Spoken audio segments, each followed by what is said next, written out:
Dans ma propre maison, j'ai été envahi par un mauvais pressentiment. J'ai fait semblant de partir en vacances et j'ai observé de loin. Puis une voisine âgée m'a pris par la main et m'a chuchoté. À minuit, tu verras et comprendras tout. Quand minuit est arrivé, je me suis évanoui devant la vérité choquante qui a tout bouleversé. La chaleur de l'après-midi collait à ma chemise alors que je poussais la porte de mon bureau. Mes doigts ont trouvé l'interrupteur et c'est là que ma main s'est figée en plein mouvement. Quelque chose n'allait pas. Rien de dramatique. Pas de meubles renversés ni de verres brisés. Mais après 40 ans passés dans cette maison, dont 30 en tant que juge à la cour supérieure, je connaissais chaque angle, chaque ombre, chaque détail de cette pièce. Les dossiers en carton sur mon bureau étaient décalés de 5 cm vers la gauche par rapport à l'endroit où je les avais placés. Le fauteuil était mal orienté, et le classeur, mon classeur personnel, présentait des rayures fraîches autour de la serrure. Mon cœur battait la chamade contre mes côtes. J'ai posé ma bouteille d'eau avec un soin délibéré, luttant contre l'envie de me précipiter. Au lieu de ça, j'ai contourné lentement le bureau, laissant mes yeux cataloguer chaque perturbation. Le dossier de l'acte de propriété, que je gardais toujours face à moi, était maintenant incliné sur le côté. Les documents fiscaux que j'avais classés chronologiquement étaient mélangés. Quelqu'un avait parcouru ces papiers méthodiquement, en essayant de les replacer près de leur position d'origine. Presque, mais pas parfaitement.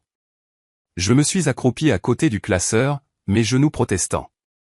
La serrure portait de minuscules éraflures. Un travail d'amateur. Probablement un coupe-papier ou un couteau à beurre. J'ai ouvert le tiroir. Tout était là, mais l'ordre était incorrect. Mon testament se trouvait sous les papiers d'assurance au lieu d'être au-dessus. Les relevés financiers montraient des traces de doigts dans les marges. Peut-être que j'avais fait ça moi-même. Déplacer des choses dans un moment que j'avais oublié. J'avais 67 ans, après tout. Mais alors même que cette pensée se formait, je l'ai rejetée. 30 ans sur le banc m'avaient appris à faire confiance aux preuves plutôt qu'aux explications commodes. Mon esprit vieillissait peut-être, mais il ne me faisait pas défaut. Pas encore. Je suis resté là, dans le silence de mon bureau, tenant un dossier avec les empreintes de quelqu'un d'autre dessus, et j'ai senti quelque chose basculer dans ma poitrine. Pas de la panique, quelque chose de plus froid. Le même instinct qui m'avait aidé à démasquer des témoins menteurs, à repérer des documents falsifiés, à voir clair dans des témoignages répétés. Cet instinct hurlait maintenant. La question était, qui ? Le dîner a répondu à cette question sans un mot. J'avais pris ma place habituelle en bout de table. Edwin était assis à ma droite, Euphémia en face de lui. Le poulet était trop cuit. Euphémia n'avait jamais vraiment maîtrisé les recettes de ma défunte femme, mais je les découpais avec une précision mesurée, mâchant lentement pendant qu'ils discutaient de leur journée. Puis Edwin s'est raclé la gorge. « Papa, je pensais, as-tu mis à jour ton testament récemment ? Je veux juste m'assurer que tout est bien organisé. » Ma fourchette s'est arrêtée à mi-chemin de ma bouche. Je l'ai reposée avec un contrôle soigné, le métal cliquetant contre la porcelaine plus fort qu'il n'aurait dû. J'ai regardé mon fils. Je l'ai vraiment regardé. Ses yeux ont filé vers Euphémia, puis sont revenus vers moi. Trop rapidement. Pourquoi demandes-tu ça ? Aucune raison, juste de la planification intelligente, tu sais. À ton âge. À mon âge. J'ai laissé ces mots en suspens, regardant une rougeur monter à son cou. Je vois. Euphémia se pencha en avant, son sourire chaleureux, mais ses yeux vifs. Wilbert, nous voulons seulement ce qu'il y a de mieux. Avoir des documents clairs protège tout le monde. Ça évite la confusion plus tard. J'ai pris une gorgée d'eau, me donnant le temps de l'étudier. Elle était douée, meilleure qu'Edwin pour cacher sa nervosité. Mais j'avais passé 3 décennies à lire le langage corporel dans les salles d'audience. Sa main gauche serrait sa fourchette trop fort. Les tendons de son poignet ressortaient comme des câbles. Une confusion à propos de quoi, exactement ? Elle a cligné des yeux, se reprenant en douceur. Oh, tu sais, les questions juridiques. Edwin s'inquiète que tu vives seul dans cette grande maison. Vraiment ? Ce n'était pas une question. J'ai repris ma fourchette, recommencé à manger, les laissant interpréter mon silence comme il le voulait. Le reste du repas s'est éternisé. J'ai fait semblant de regarder les nouvelles du soir par la suite, tout en étudiant leur reflet dans la fenêtre assombrie derrière la télévision. Ils étaient assis près l'un de l'autre sur le canapé, leurs têtes rapprochées, leur voix basse. Euphemia a touché le bras d'Edwin, un geste de réconfort ou de conspiration. Edwin a hoché la tête, a jeté un coup d'œil vers moi, puis s'est rapidement détourné quand il a pensé que je pourrais le remarquer. Il pensait que je regardais juste la télévision. Il n'avait aucune idée que j'étais en train de monter un dossier. Cette nuit-là, j'étais allongé dans mon lit, fixant la lente rotation du ventilateur de plafond, incapable de dormir. Mon fils. Mon propre fils. Le garçon que j'avais élevé, que j'avais envoyé à la faculté de droit, que j'avais célébré à son mariage, maintenant assis dans mon salon, complotant quoi? Pour me faire déclarer inapte afin de prendre le contrôle de mes biens. La maison valait plus d'1 million d'euros sur ce marché de Scottsdale. La police d'assurance vie, un autre demi-million. Les comptes de retraite, les investissements, le terrain à Flagstaff que mon père m'avait laissé. Largement de quoi motiver quelqu'un sans patience. Je me suis levé avant l'aube, me déplaçant dans la maison silencieuse comme un fantôme. Le courrier était à sa place habituelle près de la porte d'entrée. Edwin avait dû le rentrer hier. J'ai trié la pile avec une attention particulière. 3 enveloppes avaient été ouvertes et grossièrement refermées. 2 lettres relatives aux impôts que j'attendais manquaient totalement. J'ai sorti mon téléphone et vérifié l'application de suivi postal. Les 2 lettres manquantes étaient indiquées comme livrées il y a 3 jours. Mes mains tremblaient pendant que je photographiais les enveloppes ouvertes. Puis je les ai maîtrisées par la seule force de ma volonté. Pas de place pour l'émotion maintenant. Seulement l'épreuve, l'observation, la planification. De retour dans mon bureau, je me suis tenu devant le classeur violet et j'ai laissé la rage m'envahir. Puis je l'ai enfermée. Profondément, là où elle ne pourrait pas interférer avec une pensée claire. 30 ans à regarder les gens mentir m'avait appris une chose. Tout le monde a un tic révélateur. Celui d'Edwin était toujours dans ses yeux. Ce soir-là, il ne pouvait pas soutenir mon regard plus de 3 secondes. Les pièces s'assemblaient dans mon esprit comme un mémoire juridique. Le mobile, l'argent. L'opportunité, vivre dans ma maison. La méthode, encore inconnue, mais ils avaient clairement commencé à recueillir des informations, à se constituer un levier, et ils pensaient que je n'étais qu'un vieil homme fatigué qui ne remarquerait pas qu'on lui volait sa propre vie. Je me suis affalé dans mon fauteuil de bureau et j'ai parlé doucement dans la pièce vide. Ils pensent que je ne suis qu'un vieil homme fatigué. Ils sont sur le point d'apprendre ce que 3 décennies dans une salle d'audience vous enseignent. Comment lire les preuves, comment monter un dossier, et comment frapper quand ils s'y attendent le moins. Le plan a commencé à se former alors. Pas la vengeance. Pas encore. D'abord, j'avais besoin d'informations. Et pour obtenir des informations, je devais être invisible. Je devais leur faire croire qu'ils avaient gagné, que j'étais hors de leur chemin, qu'ils pouvaient agir librement. Ils voulaient que je parte. Très bien, j'allais disparaître. Mais pas de la manière qu'ils espéraient. J'ai sorti un bloc-notes et j'ai commencé à faire des listes, le matériel dont j'aurais besoin, les endroits d'où je pourrais observer, les gens qui me devaient des faveurs. La machinerie de ma contre-attaque s'est mise en place avec la précision que j'utilisais autrefois pour démanteler les stratégies de la défense. Au moment où le soleil s'est levé sur le désert, projetant de longues ombres sur le sol de mon bureau, je savais exactement ce que j'allais faire. Ils avaient ouvert une porte vers les ténèbres, pensant trouver un vieil homme sans défense de l'autre côté. Au lieu de cela, ils allaient trouver un juge. Et cette fois, je n'étais pas lié par les règles de la preuve ou le droit procédural. Cette fois, le verdict serait le mien, et à moi seul de le rendre.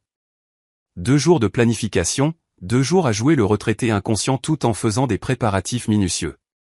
Maintenant, assis à la table du petit déjeuner avec Edwin et Euphemia, j'étais prêt à tendre le piège. J'ai beurré ma tartine lentement, pris une gorgée de café délibéré, puis j'ai posé la tasse avec une précision désinvolte. Je pensais à ce voyage au Grand Canyon dont nous avons toujours parlé. Je vais le faire. 2 semaines, à partir d'aujourd'hui. La fourchette d'Edwin a heurté son assiette avec un bruit sec. Aujourd'hui? C'est soudain. J'ai haussé les épaules en attrapant la confiture. Je suis à la retraite. C'est le moment ou jamais. Ta mère a toujours voulu le voir. Je me suis dit que j'allais enfin le faire pour elle. L'émotion dans cette dernière phrase était calculée. Assez vrai pour être crédible. Assez stratégique pour détourner les soupçons. Je les ai regardés digérer l'information, j'ai vu le regard qu'ils ont échangé, trop rapide, trop chargé de sens. Euphémia s'est reprise la première, se penchant en avant avec une chaleur fabriquée. C'est merveilleux, Wilbert. Tu mérites une pause. Ne t'inquiète de rien ici.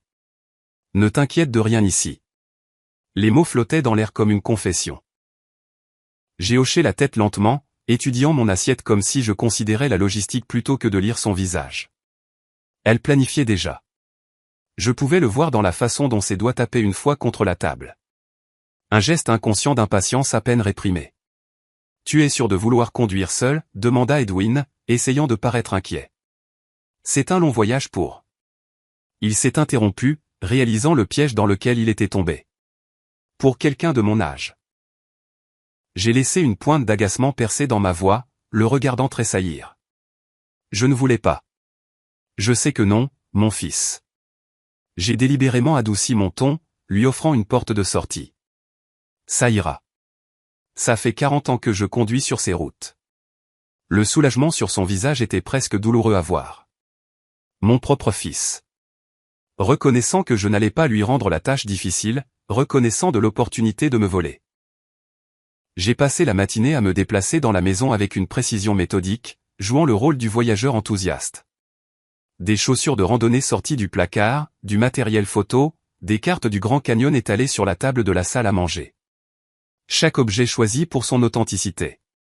Mais enfoui parmi les fournitures de touristes, j'ai emballé d'autres choses. Des jumelles, des bonnes, avec vision nocturne. Mon vieux carnet de notes d'affaires, encore à moitié rempli de pages blanches, un petit appareil photo numérique. Les outils d'enquête cachés sous le costume des loisirs. Au déjeuner, j'ai étalé la carte sur la table et j'ai tracé mon itinéraire prévu avec un doigt pendant qu'il se penchait avec un intérêt fin. Je prendrai la route 17 vers le nord, je m'arrêterai probablement à Flagstaff la première nuit, puis vers l'ouest jusqu'au canyon. Ça a l'air parfait. Dit Euphémia, ses yeux suivant mon doigt. Mais elle ne regardait pas l'itinéraire. Elle me regardait moi, mesurant, calculant combien de temps je serais parti. 2 semaines devraient suffire, ai-je continué.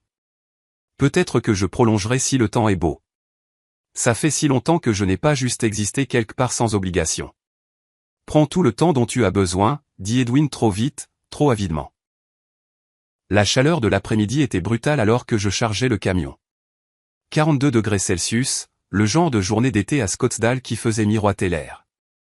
Je me suis déplacé lentement, en partie pour l'effet, en partie parce que mon dos protestait vraiment. Une glacière avec de la glace et de l'eau, une chaise de camping, un sac de couchage dont je n'aurais pas besoin, mais qu'il s'attendait à voir. Edwin est sorti pour aider à porter les objets les plus lourds. Je l'ai laissé faire, observant comment ses mouvements étaient raides, la culpabilité et l'anticipation se livrant bataille en lui. Quand tout a été chargé, je me suis tourné vers lui. Il s'est approché pour une étreinte, et je l'ai serré un instant, sentant à quel point son étreinte était rigide. « Prends soin des choses ici », lui ai-je dit doucement à l'oreille. « Nous le ferons, papa. Nous le ferons. » Euphémia attendait près de la porte, et j'ai accepté son baiser sur ma joue. Son parfum était cher, plus récent que dans mon souvenir, plus vif, acheté avec de l'argent anticipé. La pensée était comme de l'acide dans mon esprit, mais j'ai gardé un visage neutre, voire chaleureux. Amuse-toi bien, Wilbert. Tu l'as bien mérité. Je suis monté dans le camion, j'ai démarré le moteur. Ils se tenaient sur le porche en agitant la main, leur sourire trop éclatant, leur enthousiasme trop vif. En m'éloignant, je les ai observés dans le rétroviseur. Dès qu'ils ont pensé que je ne pouvais plus les voir, leurs visages ont changé. Le bras d'Edwin a entouré la taille d'Euphémia. Elle a dit quelque chose qui l'a fait rire. Il célébrait. 32 km à l'est, pas au nord. Le motel Desert Inn se trouvait près de l'autoroute 87, le genre d'endroit qui accepte l'argent liquide et ne pose pas de questions. Je me suis enregistré sous le nom de James Morrison, un accusé que j'avais autrefois acquitté, mort depuis longtemps maintenant, mais dont je me souvenais encore des détails. Le réceptionniste m'a à peine jeté un coup d'œil. La chambre était exactement ce à quoi je m'attendais. Moquette fine, climatiseur qui cliquetait, télévision boulonnée à la commode. Je me suis assis sur le bord du lit et j'ai attendu l'obscurité. 3 heures. J'ai mangé un sandwich que j'avais préparé, bu de l'eau, essayé de faire une sieste, mais impossible. Mon esprit était déjà de retour à ma maison, imaginant ce qu'il faisait. Avait-il déjà commencé? Était-il dans mon bureau en ce moment même, fouillant tout sans aucune précaution? Le soleil a finalement sombré sous l'horizon du désert à 19h30, peignant le ciel d'orange et de violet. J'ai attendu encore 2 heures jusqu'à ce que l'obscurité totale s'installe. Puis j'ai repris la route. Un itinéraire différent cette fois. Des rues secondaires que je connaissais après des décennies de vie dans ce quartier. Je me suis garé à 3 rues de là, dans l'ombre d'un eucalyptus, et j'ai marché prudemment dans la nuit chaude. Mes genoux protestaient, mais je les ai ignorés. La maison vacante en face de la mienne était en vente depuis 6 mois. J'étais passé devant des dizaines de fois, j'avais remarqué la boîte à clés sur la porte d'entrée, mémorisé le code sur le panneau de l'agent immobilier, 4732. Mes doigts ont trouvé les boutons dans l'obscurité, et la boîte s'est ouverte avec un déclic. La maison sentait la poussière et l'abandon, ce vide particulier d'un lieu qui attend de devenir le foyer de quelqu'un. Je me suis déplacé sans lumière, laissant mes yeux s'habituer, trouvant la chambre du rez-de-chaussée avec sa vue dégagée sur ma propre maison. Toutes les fenêtres là-bas brillaient de lumière, les 2 voitures dans l'allée. J'ai installé ma chaise de camping, la dépliant avec un doux murmure de tissu et de métal, j'ai sorti les jumelles, les ai levées à mes yeux, et ils étaient là. À travers la fenêtre de mon propre salon, je pouvais voir Edwin faire les 100 pas. Euphémia était assise sur le canapé, le téléphone collé à l'oreille. Une conversation animée que je ne pouvais pas entendre mais que je pouvais lire dans ses gestes. Elle coordonnait quelque chose. Quelqu'un. Mon cœur ne s'est pas emballé. Mes mains n'ont pas tremblé.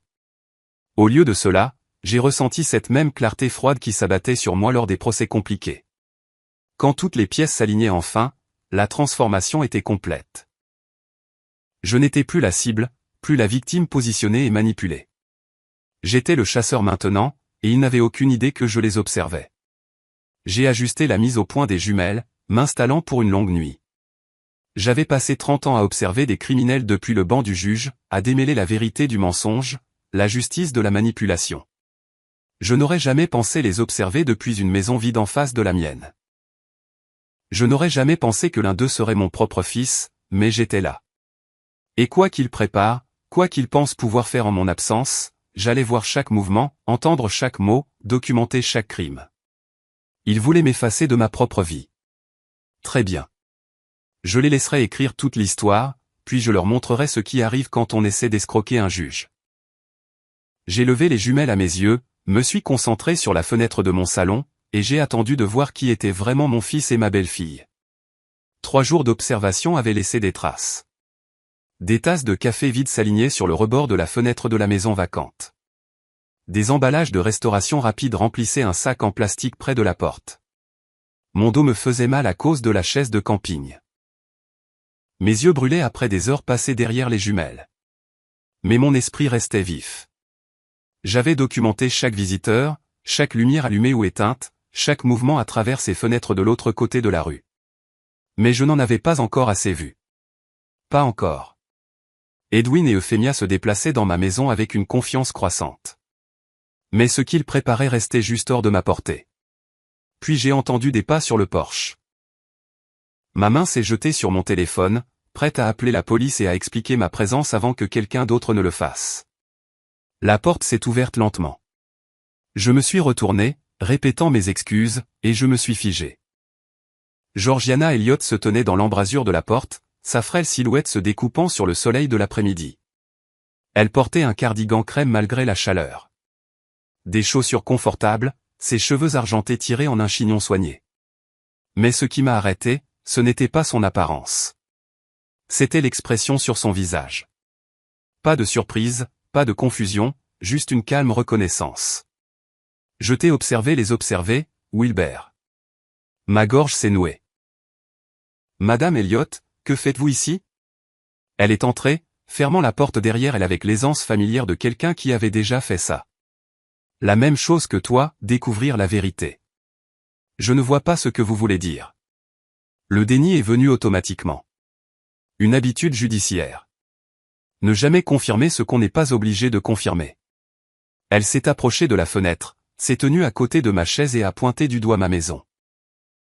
Cette fenêtre, au 2e étage, c'est là que j'ai vu Euphémia prendre des photos mardi. Pièce par pièce. Très minutieusement. Mes mains se sont crispées sur les jumelles. Vous surveillez ma maison. Je surveille ta maison depuis 40 ans, Wilbert. Nous sommes voisins depuis tout ce temps. Elle a sorti un petit carnet de la poche de son cardigan. L'a ouvert pour révéler une écriture soignée, des dates, des heures. Un homme est venu mardi après-midi. Costume d'affaires, mallette en cuir, et resté 40 minutes. Je me suis penché en avant malgré moi. À quoi ressemblait-il? La quarantaine, peut-être. Cheveux noirs, professionnel. Il est revenu jeudi matin. Edwin l'a fait entrer les 2 fois. Vous en êtes certaine? Ses yeux ont rencontré les miens, vifs et clairs. Je suis peut-être vieille, mais mes yeux fonctionnent bien. Je me suis levé, m'éloignant de la fenêtre, essayant de reprendre le contrôle. Cela ne vous concerne pas, ta famille est en train de te voler jusqu'au dernier sou, a-t-elle interrompu, sa voix factuelle. Ça en fait l'affaire de tout le monde. Les mots ont frappé comme un verdict que j'évitais. Vous ne savez pas ça. Vraiment? Elle a désigné mon installation de surveillance. Les jumelles, le bloc-notes, la chaise de camping positionnée pour des heures d'observation. Alors pourquoi te caches-tu dans une maison vide à observer ta propre maison? Le silence s'est étiré entre nous. Dehors, une voiture est passée. À l'intérieur, le climatiseur cliquetait. Finalement, j'ai posé la seule question qui comptait. Qu'est-ce que vous vouliez dire à propos de minuit? Georgiana s'est retournée vers la fenêtre, son profil se découpant sur la lumière. Ils pensent que tu es loin. Ils se sentent à l'aise. Ce soir, ils vont passer à l'action. Comment pouvez-vous en être si sûr? Elle a tapoté son carnet avec un doigt. Les schémas. Mardi et jeudi, l'homme est venu en journée. Hier, Edwin a porté des boîtes au garage après la tombée de la nuit. Il prépare quelque chose. Et vous pensez que ce soir? Je sais que c'est ce soir. Elle m'a regardé droit dans les yeux. Fais-moi confiance. Confiance. Le mot me semblait étranger. J'avais passé 3 jours seul avec mes soupçons, ma honte, ma rage. L'idée de partager quoi que ce soit me paraissait impossible. C'était ma famille, mon échec, ma bataille à mener. Mais elle sortait déjà un thermos d'un sac en toile que je n'avais pas remarqué. 2 tasses, des sandwichs emballés dans du papier ciré, s'installant à côté de moi comme si nous avions planifié ce partenariat depuis toujours. Pourquoi faites-vous ça? La question est sortie plus doucement que je ne l'avais prévu. Elle a marqué une pause, la tasse à mi-chemin de ses lèvres. Quand elle a parlé, sa voix portait un poids que je n'avais pas entendu auparavant. Parce que j'ai vu ma propre fille me voler avant de mourir. Je n'ai rien fait. Je ne regarderai pas ça arriver à quelqu'un d'autre. Quelque chose s'est détendu dans ma poitrine. Je suis désolé. Ne sois pas désolé. Sois prêt. Elle m'a tendu une tasse de café. Quand minuit viendra, tu devras voir tout clairement. Nous deux. J'ai pris le café, suis retourné à ma position près de la fenêtre. Elle a tiré une 2e chaise d'un endroit que je n'ai pas demandé, et s'est installée à côté de moi. Nous avons observé en silence tandis que l'après-midi s'estompait pour laisser place au soir. Le ciel de Scottsdale est passé de l'orange au violet, puis au noir bleuté profond. Les lumières se sont allumées dans le quartier. Ma maison brillait plus que les autres. Chaque fenêtre était éclairée. À travers la vitre, je pouvais voir Edwin faire les 100 pas dans le salon. Euphémia au téléphone. Une conversation animée, gesticulant avec sa main libre. Il coordonnait quelque chose. Quelqu'un. Les pièces se mettaient en place. Georgiana a versé plus de café, m'a offert un sandwich. J'ai mangé sans en sentir le goût, mes yeux ne quittant jamais ses fenêtres. Les heures se sont écoulées. 22h, 23h. Le quartier s'est endormi. Les lumières se sont éteintes maison par maison, sauf la mienne. Edwin et Euphémia restaient éveillés, se déplaçant entre les pièces, vérifiant leur téléphone, regardant par les fenêtres, attendant. À 23h40, Georgiana m'a touché le bras. Bientôt. Mon cœur battait la chamade. 3 jours d'observation et maintenant le moment approchait. Que allais-je voir? Quelle était l'étendue de leur plan? À quel point la trahison de mon fils était-elle complète? Les questions tournaient dans mon esprit comme des vautours. Puis, à 23h47, des phares ont balayé la rue. Georgiana m'a de nouveau touché le bras. Ça y est, a-t-elle chuchoté. Une berline noire a ralenti, a tourné dans mon allée. Le moteur s'est coupé, une portière s'est ouverte. Un homme en est sorti, costume d'affaires malgré l'heure tardive, mallette en cuir à la main. Il a vérifié sa montre, a regardé autour de lui avec la conscience prudente de quelqu'un qui savait que l'heure était inhabituelle.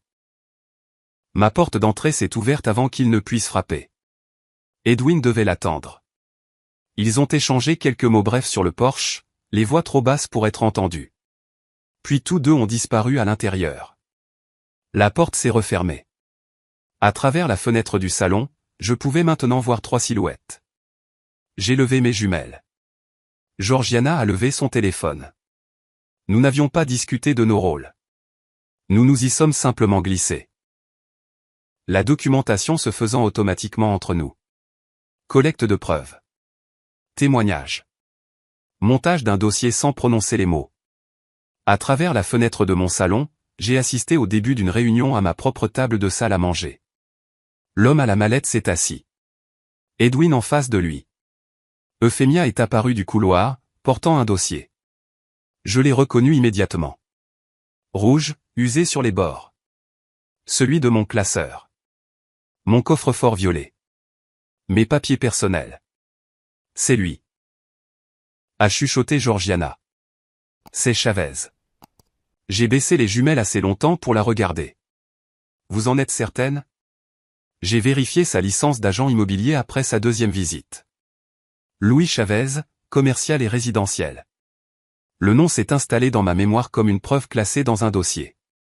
Louis Chavez, agent immobilier, rencontrant mon fils et ma belle-fille dans ma maison à minuit avec mes documents privés étalés sur ma table de salle à manger. Bien pensé. Ai-je dit doucement. Documentez tout, a-t-elle répondu. Vous en aurez besoin. J'ai levé mon téléphone et j'ai commencé à prendre des photos. La distance rendait certains clichés flous. La vitre ajoutait des reflets, mais suffisamment d'images étaient claires, horodatées, datées. La preuve que cette réunion avait eu lieu, que ces personnes s'étaient rassemblées, que mes papiers avaient changé de main à mon insu ou sans mon consentement. 30 ans de travail judiciaire m'avaient appris une vérité fondamentale. Les preuves comptent plus que l'émotion. Ce que je ressentais en regardant cette scène, et les sentiments menaçaient de m'étouffer, devaient attendre. Pour l'instant, seule la documentation importait. La réunion s'est prolongée. Chavez a examiné les documents, les tenant à la lumière, vérifiant occasionnellement les signatures, les filigranes, l'authenticité. Le langage corporel d'Edwin criait la nervosité, les épaules voûtées, les mains agitées, incapable de soutenir le regard. Mais Euphémia était assise, confiante et immobile, observant Chavez avec la patience de quelqu'un sûr de sa position. Des papiers ont été signés, des poignées de main échangées par-dessus la table. Puis Euphémia a disparu dans la cuisine et est revenue avec une bouteille, 3 verres. Du champagne. Une petite célébration. Ils ont trinqué. Chavez a ri de quelque chose qu'Edwin a dit. Il célébrait dans ma maison avec mes papiers, planifiant ma destruction autour d'un verre. J'ai baissé mon téléphone. Mes mains tremblaient, non pas de froid, mais d'une fureur contenue par la seule force de ma volonté. La main de Georgiana a brièvement touché mon épaule. Continue de photographier, a-t-elle murmuré. L'épreuve, pas l'émotion. Elle avait raison. J'ai de nouveau levé le téléphone, capturé le toast, les sourires, la confiance sur leur visage, chaque détail qui compterait plus tard quand tout cela finirait là où je savais que ça finirait, dans une salle d'audience. À minuit 45, Chavez s'est levé, a ramassé sa mallette. Les 3 se sont dirigés vers la porte d'entrée. Georgiana et moi avons doucement poussé la fenêtre de la maison vacante pour l'ouvrir davantage. La chaude nuit de juin transportait le son mieux que je ne l'avais espéré. La rue était silencieuse, à l'exception du murmure lointain de l'autoroute. La voix de Chavez nous est parvenue clairement. Si la procuration est légitime, nous concluons la vente d'ici le 15 juillet. Les acheteurs offrent 650 000 € en espèces. Les mots ont atterri comme des coups physiques. Procuration. Conclusion. Acheteur. Ils ne se contentaient pas de planifier de voler ma maison. Ils étaient en train de la vendre. La réponse d'Edwin a aggravé les choses. Elle est légitime. Mon père l'a signée il y a des mois. Le mensonge. Le mensonge absolu et complet. Je n'avais rien signé. Rien autorisé. Donné aucune permission pour quoi que ce soit de tout cela. Je devrais vérifier auprès de la société de titres de propriété, a poursuivi Chavez. Mais nous sommes sur la bonne voie. La voix d'Euphemia, douce et confiante. Tout est en ordre. Nous avons planifié cela avec soin. Planifié avec soin. Les mots résonnaient dans mon esprit. Pendant que je vaquais à mes occupations en leur faisant confiance, ils avaient planifié avec soin, méthodiquement. Le vol de tout ce que j'avais construit. La porte s'est refermée. Le moteur de la berline a démarré. Les feux arrière ont disparu dans la rue. Le quartier est revenu au silence, mais plus rien ne serait jamais silencieux dans mon esprit. Je me tenais à la fenêtre, le téléphone à la main, les photos stockées, les preuves recueillies. Georgiana à mes côtés, son carnet rempli d'heures et de descriptions. Nous avions tout vu, tout documenté. Il l'a signé il y a des mois, ai-je dit, ma voix à peine contrôlée. Je n'ai rien signé. Un faux, demanda Georgiana. Ça doit l'être. La question est de savoir si c'est un bon faux. Elle m'a regardé, son expression sérieuse. Que vas-tu faire? Je me suis détourné de la fenêtre, sentant quelque chose s'installer en moi. Le choc était parti. Le déni était parti.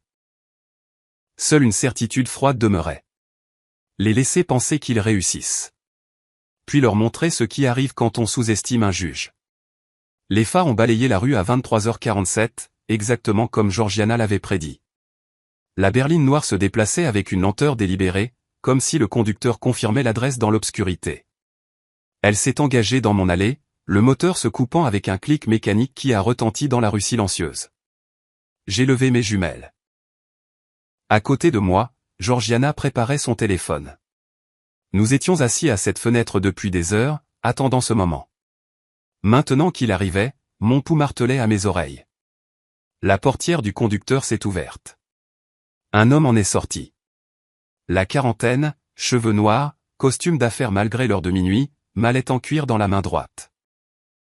Il a vérifié sa montre avec le geste de quelqu'un qui confirme être à l'heure pour un rendez-vous qu'il préférerait ne pas avoir à cette heure. Sa tête a pivoté à gauche, puis à droite, scrutant le quartier avec une attention prudente. C'est lui, a chuchoté Georgiana. C'est Chavez. J'ai baissé les jumelles assez longtemps pour la regarder. Vous en êtes certaine? J'ai vérifié sa licence d'agent immobilier après sa deuxième visite. Louis Chavez, commercial et résidentiel. Le nom s'est classé dans ma mémoire comme une référence de dossier. Louis Chavez, immobilier, réunion de minuit. Les pièces se connectaient, formant une image que je redoutais mais que j'avais besoin de voir entièrement. Bien pensé, ai-je murmuré, levant mon téléphone pour photographier la plaque d'immatriculation. Georgiana a noté le numéro dans son carnet sans que je le lui demande. Nous étions tombés dans un partenariat tacite. Moi capturant des images, elle enregistrant les détails, d'une écriture précise. Ma porte d'entrée s'est ouverte avant que Chavez n'atteigne le porche. Edwin devait l'observer de l'intérieur, attendant. Ils ont échangé des mots que je ne pouvais pas entendre de cette distance. Juste de brèves syllabes et des hochements de tête. Pas de poignée de main. C'était des affaires, pas une visite de courtoisie. Edwin s'est écarté.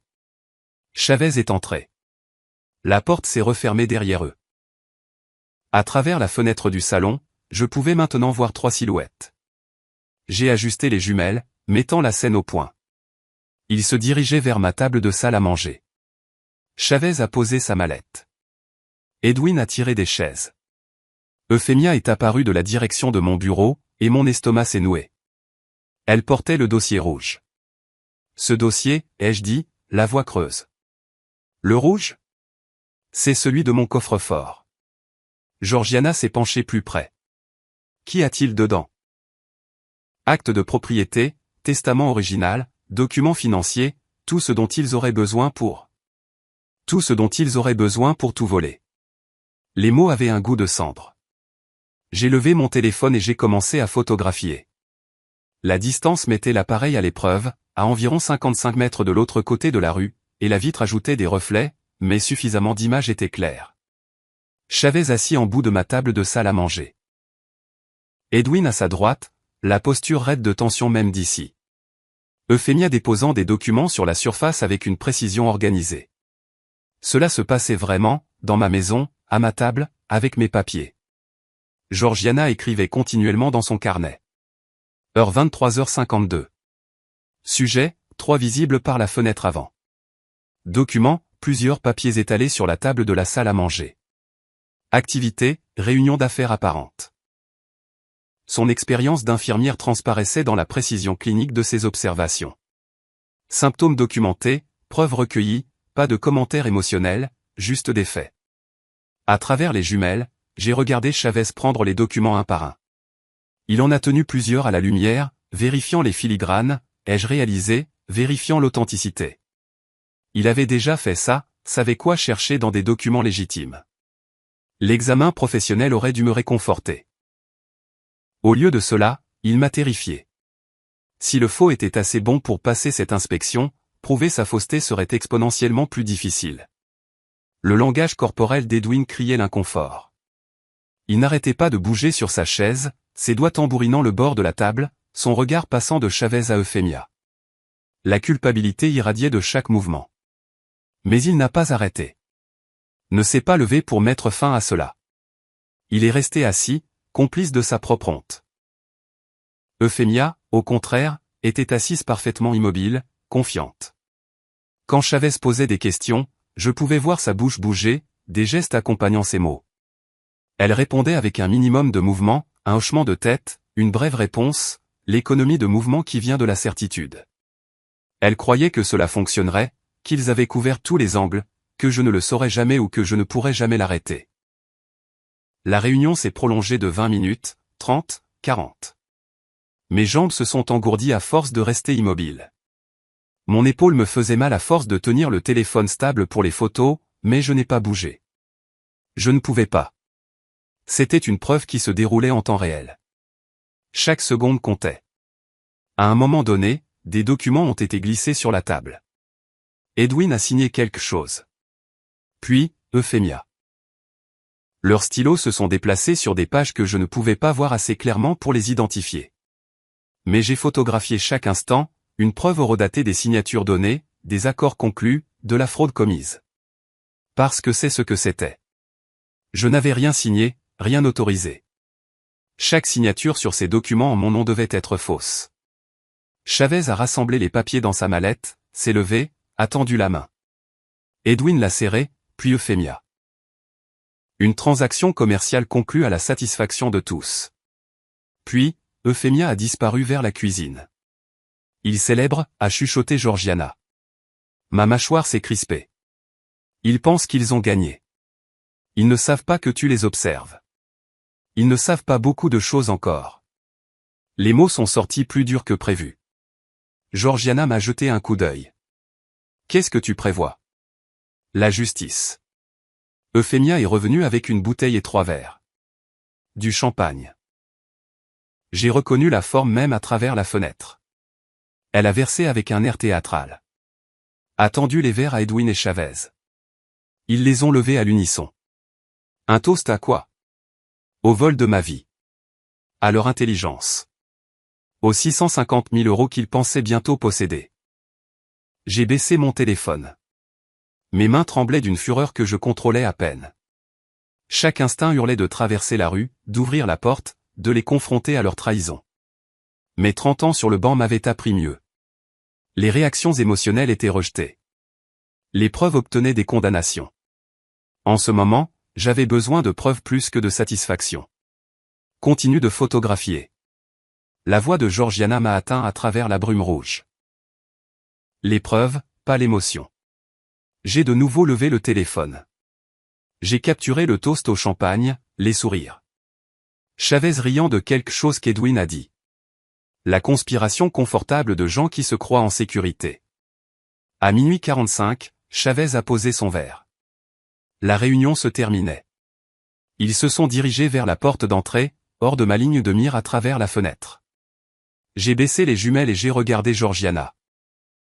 Elle se déplaçait déjà, traversant vers la fenêtre avant de la maison vacante, celle qui donnait directement sur la rue. Je l'ai suivie. Elle l'a ouverte de quelques centimètres. La chaude nuit de juin est entrée. Il faisait encore 32 degrés Celsius même à cette heure, transportant l'odeur du bitume chauffé et du créosotier du désert. La porte d'entrée de ma maison s'est ouverte. Ils sont sortis sur le porche. Chavez d'abord, mallette à la main, puis Edwin et Euphemia derrière lui. La lumière du porche les illuminait clairement, à 45 mètres maintenant, plus près qu'avant. Dans le quartier silencieux, leur voix portait.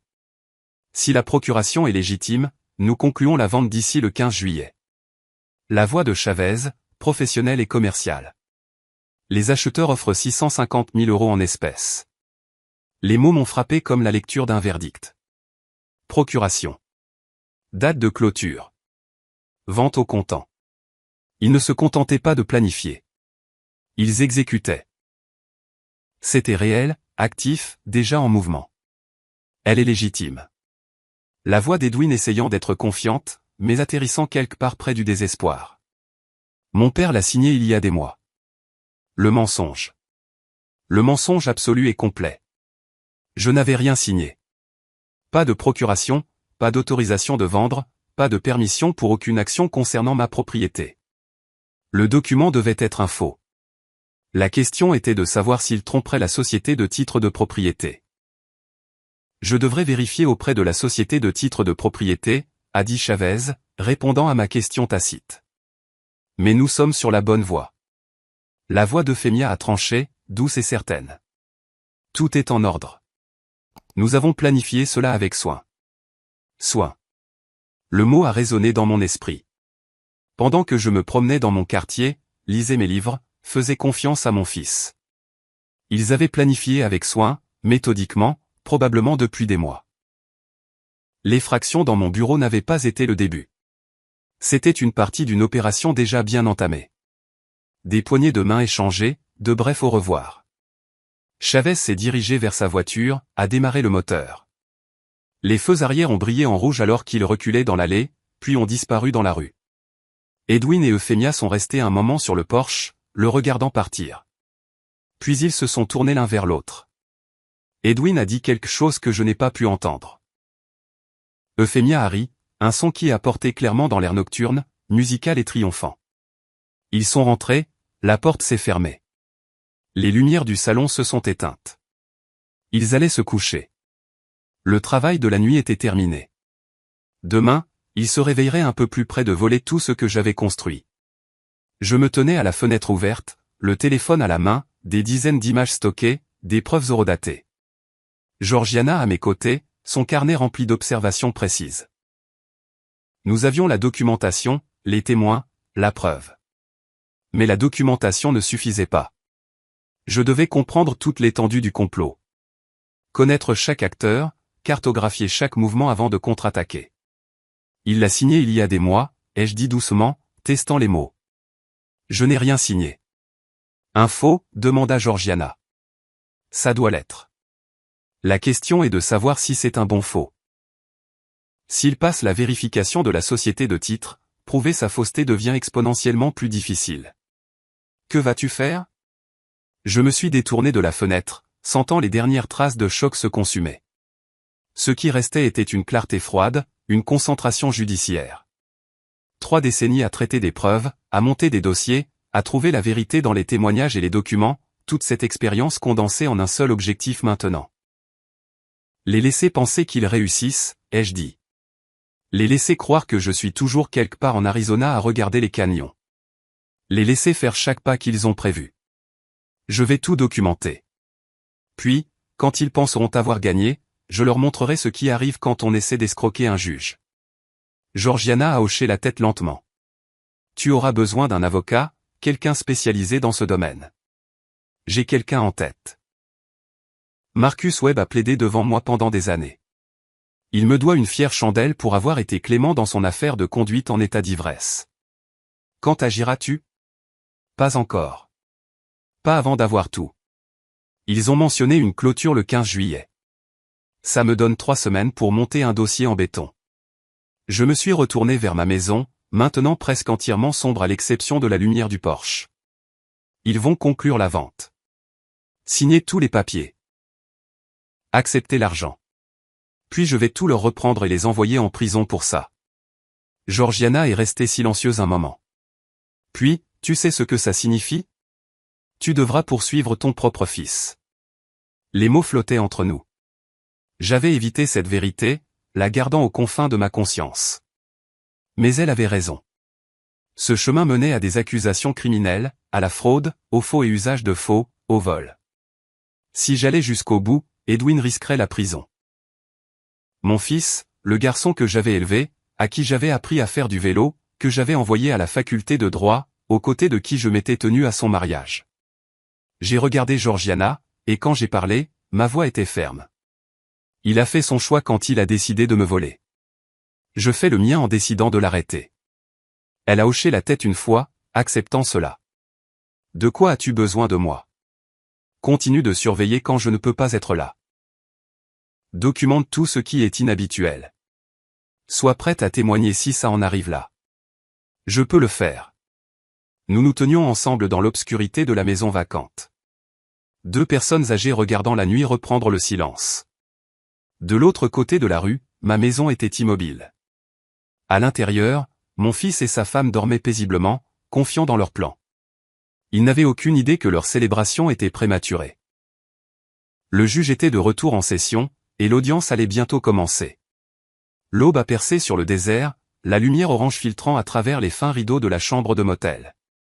J'étais assis sur le bord du lit, encore habillé de la veille, le téléphone à la main, affichant les photos de la réunion de minuit.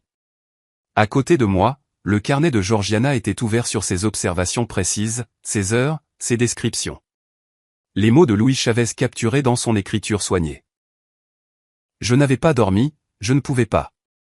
Mon esprit revenait sans cesse sur ces phrases entendues. 650 000 €. 15 juillet. Procuration. La voix d'Edwin disant « Mon père l'a signé il y a des mois ». Le mensonge résonnait dans mon crâne comme un coup de marteau. Mais savoir qu'il vendait ne suffisait pas. Je devais voir les documents eux-mêmes, comprendre l'architecture de leur tromperie. Un dossier construit uniquement sur l'observation était faible. Il me fallait le pistolet fumant, la signature falsifiée, les papiers frauduleux, la preuve qui résisterait à l'examen dans n'importe quelle salle d'audience. Je me suis levé, j'ai versé du café froid de la cafetière que j'avais faite des heures auparavant, et j'ai commencé à planifier. J'ai passé 3 jours à étudier leurs habitudes depuis mon poste de surveillance de l'autre côté de la rue. Edwin partait pour son bureau en ville tous les matins à 8h30, comme une horloge. Euphemia allait faire les courses les mardis et jeudis. Au centre commercial Scottsdale Fashion Square, généralement parti au moins 2 heures d'après le retour de son SUV.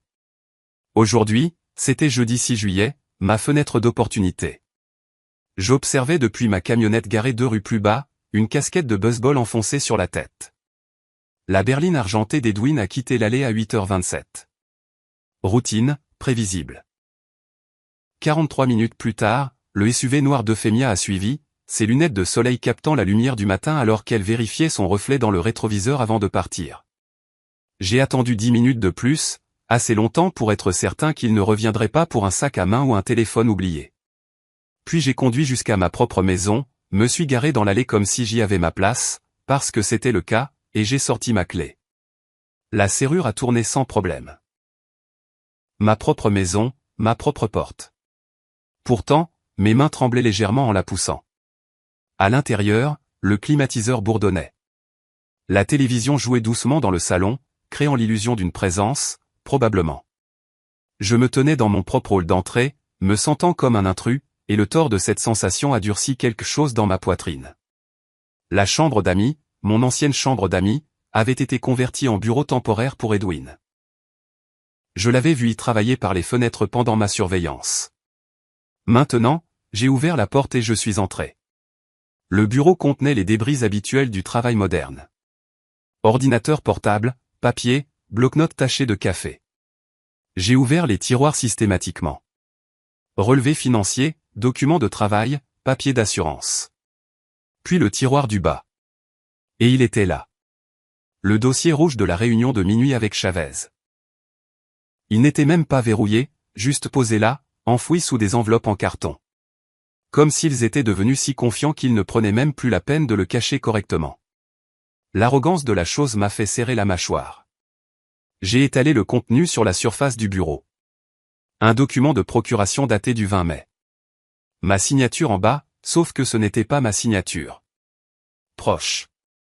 Très proche. Quelqu'un avait étudié mon écriture avec soin. Mais les points de pression étaient incorrects. La boucle du L dans Laurence ne correspondait pas tout à fait, et le plus révélateur, l'encre semblait plus récente que le papier. Proche, ai-je murmuré à voix haute, le photographiant sous plusieurs angles. Mais le L dans Laurence, je le boucle différemment. Et la date, l'encre, du travail bâclé. Probablement un service de faux en ligne, du genre de ceux qui font de la publicité sur les forums du dark web. Ils prétendraient que j'étais sénile si on les contestait, que j'avais signé mes oubliés. Ça ne marcherait pas. Pas contre les preuves que je rassemblais. J'ai photographié chaque page. La procuration. L'accord de vente préliminaire avec l'acheteur Richard Thompson de Californie. Date de clôture, 18 juillet. Pas le 15 que Chavez avait mentionné, ai-je noté, 3 jours plus tard. Prix d'achat confirmé. 650 000 € en espèces. Puis, alors que j'étais sur le point de tout remettre en place, des pages imprimées ont glissé d'entre deux dossiers. Une correspondance par email. Je les ai presque manquées. La première ligne m'a glacé sur place. Marcus, une fois la vente conclue, j'aurai ma moitié. 325 000 €. Assez pour tout recommencer. J'ai lu, debout, le téléphone oublié dans ma main. Les emails d'Euphemia à quelqu'un à Los Angeles. Des plans détaillés avec une efficacité brutale. Après la clôture, elle prendrait les enfants, quitterait Edwin, déménagerait en Californie, où ce Marcus attendait. Edwin croyait qu'ils achetaient une nouvelle maison à Scottsdale ensemble. Il n'avait aucune idée qu'elle l'abandonnait dès que l'argent serait transféré. Edwin pense que nous achetons une maison ici. Il n'a aucune idée que je pars. Mon fils était utilisé. Un outil, un moyen jetable pour une fin. La prise de conscience aurait dû m'apporter de la satisfaction. Une preuve de karma peut-être. Au lieu de cela, cela n'a fait qu'approfondir la douleur creuse dans ma poitrine. Trahison à tous les niveaux. Lui me trahissant. Elle le trahissant. Tout le monde utilisant tout le monde. Mais ça ne changeait rien. Il avait choisi ce chemin, pris ses décisions. Le fait qu'il soit aussi victime de manipulation ne l'absolvait pas de ses actions contre moi. J'ai photographié les emails, chaque page, chaque mot accablant, puis j'ai soigneusement tout remis exactement comme je l'avais trouvé. Le dossier de retour dans le tiroir, orienté dans la même direction, les emails entre les enveloppes en carton, la surface du bureau nettoyée de toute trace de ma présence. En traversant la maison une dernière fois, je me suis permis de la regarder correctement. Construite il y a 30 ans, chaque coin familier. La cuisine où j'avais appris à Edwin à cuire des œufs. Le salon où nous avions regardé des matchs de football. Le couloir où des photos étaient encore accrochées. Le sourire de ma défunte femme. La remise de diplôme d'Edwin. Des vacances en famille qui semblaient maintenant être arrivées à des personnes différentes. Des souvenirs empoisonnés par la trahison présente. Je suis parti par la porte de derrière, j'ai traversé le jardin du voisin jusqu'à l'endroit où ma camionnette attendait 2 rues plus loin et je suis retourné au motel sans regarder dans le rétroviseur. Dans la chambre de motel, j'ai tout étalé. Le téléphone connecté à l'ordinateur portable, transférant les photos. Le carnet de Georgiana recoupé avec mes nouvelles preuves. Le tableau était complet maintenant. Pas seulement des soupçons ou des réunions observées, mais de la documentation. Des preuves, du genre qui survivent aux appels et aux contre-interrogatoires. J'ai appelé Georgiana depuis la camionnette, la voix plus stable que je ne le sentais. J'ai tout. Les documents, les preuves, la preuve du faux. Tu es entré à l'intérieur. Son inquiétude était immédiate. Ma maison, mes preuves. Ils la vendent le 18 juillet. Une pause. Quel est ton prochain coup? J'arrête de réagir. Il est temps de monter un dossier d'accusation. Après avoir raccroché, je suis resté seul dans la chambre de motel avec les photos affichées sur l'écran de l'ordinateur portable. La signature falsifiée, l'accord de vente, les emails d'Euphemia planifiant sa fuite, le bureau temporaire d'Edwin qui criait quelqu'un vivant dans un espace liminal, se préparant à un avenir qu'il ne réalisait pas n'arriverait jamais. Ils avaient voulu jouer avec un juge. Très bien. L'audience était maintenant ouverte. J'ai ouvert un bloc-notes juridique et j'ai commencé à faire des listes, les étapes nécessaires, les preuves à rassembler, les professionnels du droit à contacter. Il ne s'agissait plus d'émotion. Il s'agissait de construire un dossier en béton, du genre que j'avais passé 30 ans à construire depuis le banc. Et je n'ai jamais perdu d'affaire où les preuves étaient aussi claires. Je fixais la signature falsifiée sur mon écran, la reproduction soignée mais imparfaite de mon écriture, et je sentis les dernières traces de douleur se consumer en quelque chose de plus froid, de plus pur. Ils m'avaient fait devenir le chasseur. Maintenant, ils allaient apprendre ce que cela signifiait. Demain, je commencerai à construire la forteresse juridique qui les écraserait. Ce soir-là, j'ai organisé les preuves et planifié ma stratégie avec la précision de quelqu'un qui avait fait ça pendant 3 décennies. Laissez-les penser qu'ils ont encore le temps. Laissez-les croire que la clôture se passera sans accroc. Laissez-les faire leurs valises et compter leur argent anticipé. Le piège fonctionne mieux quand la proie ne le voit que trop tard. Je fixais l'écran de mon ordinateur portable jusqu'à ce que les photos se brouillent. Preuve, faux, trahison. Les mots étaient devenus cliniques, détachés de la dévastation personnelle qu'ils représentaient. C'était mieux ainsi. L'émotion obscurcit le jugement. J'avais besoin de la clarté qui venait en traitant cela comme n'importe quelle autre affaire qui passait devant mon tribunal. Sauf que cette fois, j'étais à la fois plaignant, enquêteur et juge. Le bloc-notes juridique à côté de l'ordinateur portable s'est rempli de notes alors que je faisais des recherches sur le droit immobilier de l'Arizona, les structures de fiducie, les peines pour faux et usage de faux. Les tasses de café s'accumulaient sur la table de chevet. Dehors, le soleil du désert grimpait plus haut, mais dans la chambre du motel, je le remarquais à peine. C'était ce que j'avais fait pendant 30 ans. Construire des dossiers juridiques si étanches qu'ils étouffaient l'opposition. Le soir venu, j'avais ma stratégie. Le lendemain matin, je me suis habillé en costume complet pour la première fois depuis le début de cette affaire. Bleu marine, cravate sobre, chaussures cirées.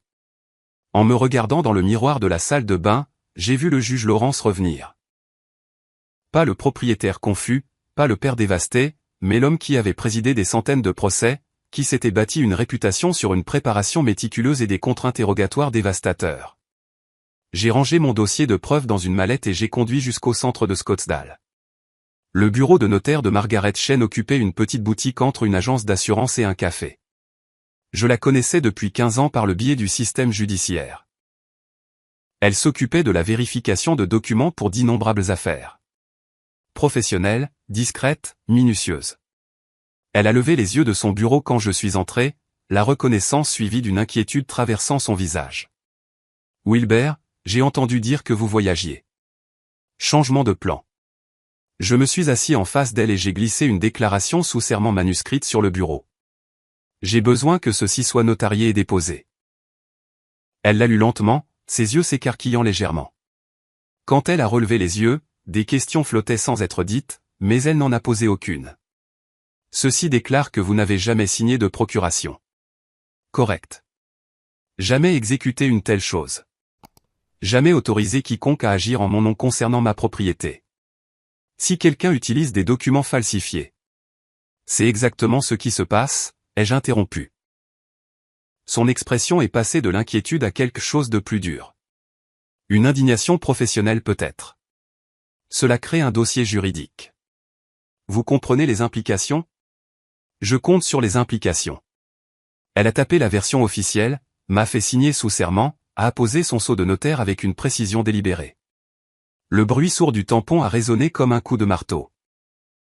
Elle a imprimé plusieurs copies, une pour moi, une pour ses archives, une pour le bureau d'enregistrement du comté. C'est sérieux, Wilber. Je sais. Elle m'a tendu les copies certifiées, et nos regards se sont croisés. 30 ans de respect mutuel condensés en cet instant. Elle ne poserait pas de questions auxquelles je ne pouvais pas répondre. Je n'expliquerai pas plus que nécessaire. Le document parlait de lui-même. La fondation était posée. Du notaire, j'ai conduit directement à la Desert Vista Bank. Le hall en marbre semblait excessivement froid. La climatisation luttant contre la chaleur de juillet. Thomas Burke, le directeur de l'agence, s'est levé de son bureau quand il m'a vu. Nous nous connaissions depuis 20 ans. Il gérait mon compte depuis qu'il était directeur adjoint fraîchement sorti de l'école de commerce. Wilbert, je pensais que vous étiez au Grand Canyon. J'ai écourté le voyage. Je me suis installé dans le fauteuil en face de son bureau. J'ai besoin de mettre un blocage formel sur toutes les transactions immobilières impliquant ma propriété. Son expression a immédiatement changé pour une inquiétude professionnelle.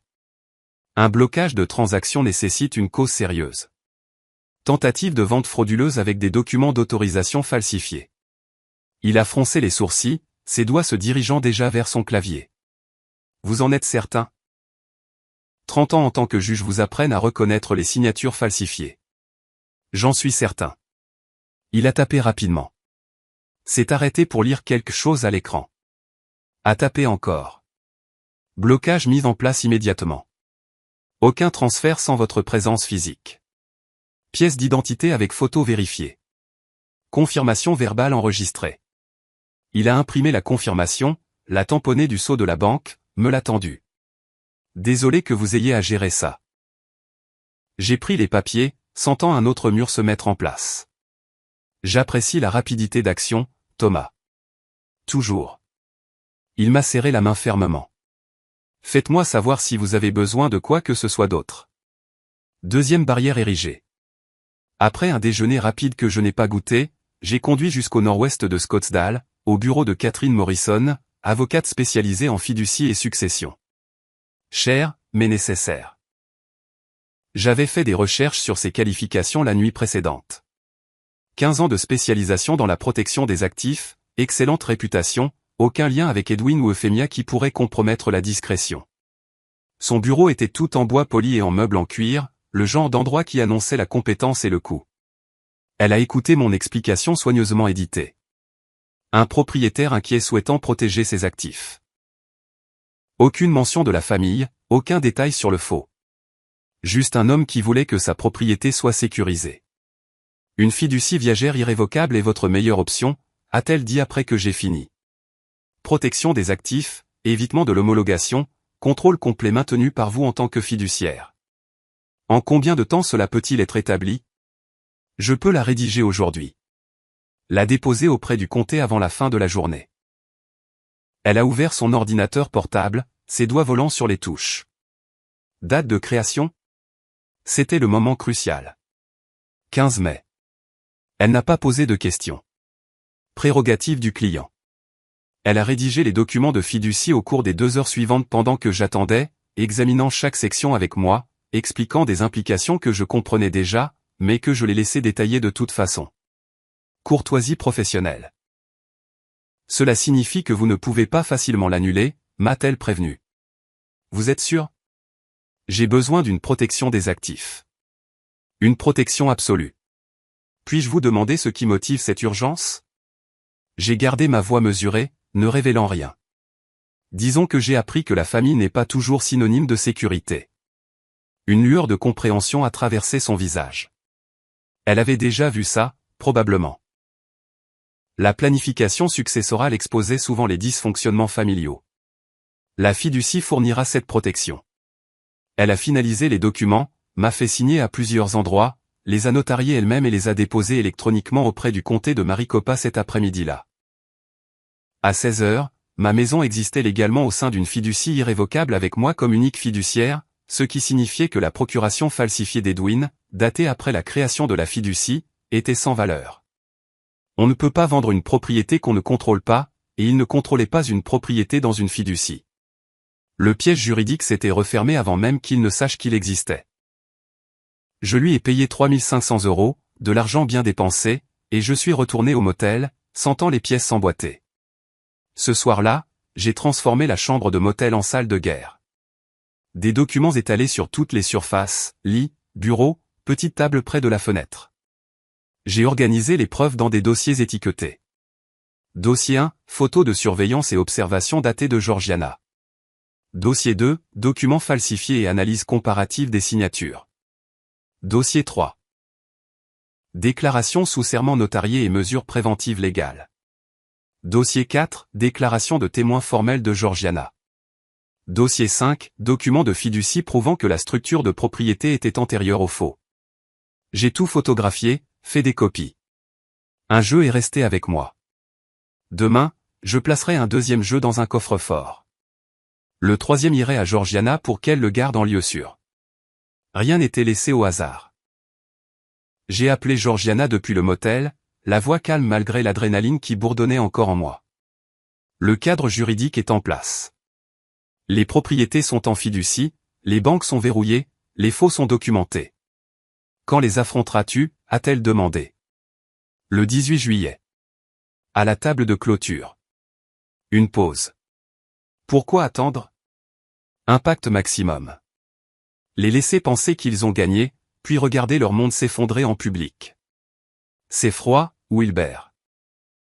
C'est la justice. Après avoir raccroché, je suis resté assis, entouré de dossiers de preuves, fixant l'organisation que j'avais créée. Des dossiers d'accusation, tout étiquetés, recoupés, horodatés, le genre de préparation qui détruisait les accusés. Ils ont choisi la tromperie, ai-je dit doucement à la pièce vide. Le faux, le vol à la famille. J'ai marqué une pause, fixant la photo de la signature falsifiée sur l'écran de mon ordinateur portable. La reproduction soignée mais imparfaite de mon écriture. L'arrogance de penser qu'il pourrait me tromper. Je choisis la loi, les preuves, des conséquences auxquelles ils ne peuvent échapper. J'ai fermé le dossier avec finalité, sentant quelque chose s'installer dans ma poitrine. Pas la paix, pas la satisfaction, juste une certitude froide. 12 jours jusqu'à la clôture.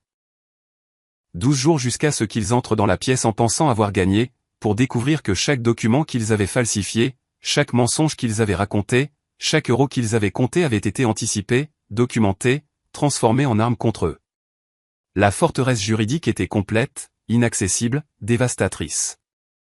Maintenant, il me suffisait de rentrer à la maison et de les regarder y entrer. Demain, je reviendrai de mes vacances. Les laisser penser qu'ils avaient encore le temps. Les laisser se détendre dans une fausse confiance. Les laisser croire que le plus dur était passé. Le piège fonctionne mieux quand la proie ne le voit que trop tard. Et j'avais passé 30 ans à apprendre exactement comment tendre des pièges qui n'échouaient jamais. Ma camionnette s'est engagée dans l'allée le 14 juillet, juste après 14 heures. Le soleil de l'Arizona brillait au-dessus de nos têtes, comme toujours. La pelouse semblait fraîchement arrosée, les bordures taillées avec précision. Ma maison était exactement comme je l'avais laissée il y a 2 semaines. Sauf que tout était différent maintenant. Je savais ce qui vivait à l'intérieur de ces murs. La planification, la trahison, les réunions de minuit et les documents falsifiés. Je savais, et ils ne savaient pas que je savais. Ce déséquilibre d'informations était l'arme ultime de mon arsenal. À travers le pare-brise, j'ai vu le rideau avant bouger. Quelqu'un m'avait vu arriver. Bien. Qu'il panique tout en prétendant que tout est normal. J'ai attrapé ma valise sur le plateau de la camionnette, me suis dirigé lentement vers la porte comme n'importe quel voyageur fatigué revenant de vacances ratées. Mes clés ont légèrement tâtonné, une maladresse calculée. La serrure a tourné. J'ai poussé la porte et j'ai appelé, je suis rentré. Le voyage n'a pas fonctionné. Edwin est apparu de la cuisine en quelques secondes, son visage figé de surprise avant qu'un réflexe musculaire ne force un sourire. « Papa, tu es rentré tôt. Tout va bien ?» Derrière lui, Euphémia descendait les escaliers, ses yeux calculant les distances et les délais. 4 jours plus tôt, ce n'était pas ce qu'ils avaient prévu, mais la clôture était toujours prévue pour vendredi. Ils pensaient encore avoir le temps. J'ai posé mes bagages avec une lassitude exagérée. L'altitude m'a affecté, des maux de tête. Je me suis dit que je serais plus à l'aise ici. C'est dommage. La voix d'Euphémia était empreinte d'une parfaite fausse sympathie, mais c'est probablement plus sage de rentrer. J'ai regardé mon propre salon comme si je le voyais pour la première fois. C'est bon d'être de retour. Mon propre lit me manquait. Ils ont échangé un regard. Rapide, chargé de sens. J'ai fait semblant de ne pas le voir. Soulagement mêlé à un nouveau calcul. J'ai traîné les pieds vers mon bureau, disant que je devais vérifier le courrier, et ils m'ont laissé partir. À l'intérieur du bureau, j'ai rapidement scanné la pièce. Tout semblait intact, bien que je sache qu'ils l'avaient fouillé des semaines auparavant. La serrure du classeur portait encore les éraflures de leur effraction. J'ai passé mon doigt sur les dégâts, mémorisant les détails pour un futur témoignage, puis je suis retourné dans le salon. Le dîner de ce soir-là est devenu une guerre psychologique. Edwin a lancé son attaque déguisée en inquiétude. « Papa, je voulais te dire, tu sembles un peu oublieux ces derniers temps. » J'ai marqué une pause en pleine bouchée, la fourchette en suspens, je l'ai reposée avec une précision soignée. « Oublieux comment ? » Des petites choses, égarer des objets, une confusion sur les dates. Euphémia s'est penchée en avant, la voix dégoulinante de soutien. « C'est naturel à ton âge. Peut-être voir un médecin, juste pour être sûr. » Ma main a glissé dans ma poche, a trouvé mon téléphone, a appuyé sur enregistrer. Chaque mot serait capturé maintenant. Je suppose que j'ai été un peu dispersé. Rien d'inquiétant. Le soulagement d'Edwin était visible. Je veux juste qu'on prenne soin de toi. J'ai vu ce qu'ils construisaient. La base de leur défense lorsque le faux serait découvert. Le vieil homme ne savait pas ce qu'il signait, démence, confusion, déclin cognitif. Ils créaient leur porte de sortie, sans se rendre compte qu'ils construisaient en fait la preuve de leur conscience de culpabilité. J'ai laissé l'incertitude se voir sur mon visage. J'ai touché ma tempe comme si j'essayais de me souvenir de quelque chose. Est-ce que j'ai vraiment l'air si confus ? Pas confus, corrigea Euphémia en douceur. Juste fatigué. Tu as traversé beaucoup de choses. Le lendemain, au déjeuner, elle a tendu le vrai piège. Wilbert, tu te souviens de ces papiers du mois dernier ? Des documents juridiques. J'ai froncé les sourcils, semblant faire un effort de mémoire. Des papiers ? Quels papiers ? Des formulaires de procuration. Tu les as signés pour qu'Edwin puisse t'aider avec les finances. Ma confusion était authentique. Je n'avais jamais signé une telle chose. Mais pour eux, mon expression vide se lisait comme une perte de mémoire. Elle signait quelque chose ? Je ne. C'est flou. Edwin a sauté sur l'occasion. C'est bon, papa. Ne stresse pas. Juste de la paperasse de routine. J'ai paru soulagé. Si vous le dites. Ma mémoire n'est plus ce qu'elle était. Le triomphe qui a traversé le visage d'Euphémia était à peine dissimulé. Edwin s'est visiblement détendu. Il croyait avoir réussi à semer un doute raisonnable sur mon état mental. Il pensait qu'il construisait une défense inattaquable. Au lieu de cela, chaque mot était enregistré, chaque fausse accusation de démence, chaque tentative de fabriquer de la confusion, la preuve qu'ils savaient que la procuration n'était pas autorisée et qu'ils essayaient de se créer une couverture après coup. Ce soir-là, après qu'ils se soient retirés dans leur aile de la maison, je me suis assis dans mon bureau avec des écouteurs, écoutant les enregistrements. La voix d'Edwin, « Papa, tu es confus ces derniers temps. » La voix d'Euphémia. « Ces papiers que tu as signés le mois dernier. » J'ai connecté le téléphone à mon ordinateur portable, j'ai sauvegardé les fichiers avec des horodatage, j'ai gravé des copies sur une clé USB, j'ai envoyé des versions cryptées à Catherine Morrison avec pour objet, preuve d'intention frauduleuse, 14 au 15 juillet 2025. Plus tard dans la nuit, je suis passé devant la porte de leur chambre et j'ai entendu leur voix à travers l'entrebâillement. Il ne se souvient même pas d'avoir signé. La voix d'Edwin, basse et soulagée. Parfait. S'il conteste quoi que ce soit, nous invoquerons le déclin cognitif. Tu penses qu'il va contester ? Il ne le saura pas avant que ce ne soit fait. Encore 3 jours, et nous sommes tranquilles. Ensuite, nous sommes libres. Je me tenais dans le couloir obscur, enregistrant leur conversation sur mon téléphone. Ils n'avaient aucune idée que j'étais là. Aucune idée que chaque mot était une preuve. Aucune idée que le piège s'était déjà refermé sur eux. De retour dans mon bureau, j'ai ouvert mon ordinateur portable et j'ai tapé un message à Catherine Morrison. Ils ont mordu à l'hameçon, établissant un récit de déclin cognitif. Sa réponse est arrivée en quelques minutes.